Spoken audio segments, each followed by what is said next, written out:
గత బీఆర్ఎస్ పాలనలో రాజ్యాంగ స్ఫూర్తికి విరుద్ధంగా స్థానిక సంస్థల ఎన్నికలు జరిగాయని ఆరోపించారు మంత్రి పొంగులేటి శ్రీనివాసరెడ్డి.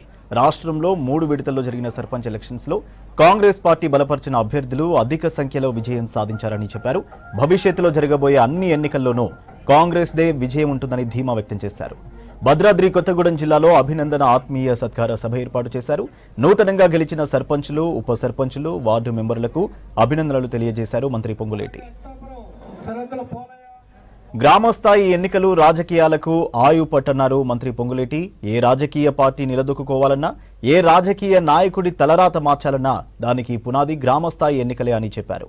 రాష్ట్ర ఆర్థిక పరిస్థితి బాగా లేకపోయినా ముఖ్యమంత్రి రేవంత్ రెడ్డి నాయకత్వంలో 2 సంవత్సరాలుగా అభివృద్ధి, సంక్షేమ పనులు కొనసాగుతున్నాయని అన్నారు. ఇచ్చిన అన్ని హామీలను అమలు చేస్తున్నామన్నారు.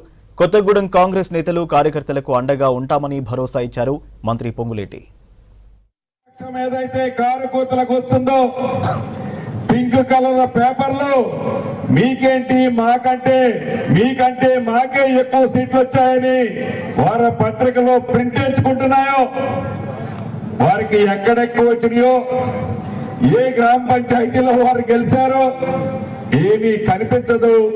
వారి పేపర్ మీద మటుకు అంకెలు, బ్రహ్మాండమైన అంకెలు చూపించి ఇంకా మసిపూసి మారేడికాయ చేయాలనే తాపత్రయపడే వారి సిద్ధాంతం చూస్తుంటే నవ్వొస్తుంది. ఏ ఎన్నికలు వచ్చినా మొన్న మీరు చూశారు, జూబ్లీ హిల్స్ బై ఎలక్షన్ లో అది దురదృష్టవశాత్తు అక్కడ ఉన్న శాసనసభ్యులు మాగంటి గోపి గారు మరణిస్తే ఆ స్థానం బీఆర్ఎస్ పార్టీది.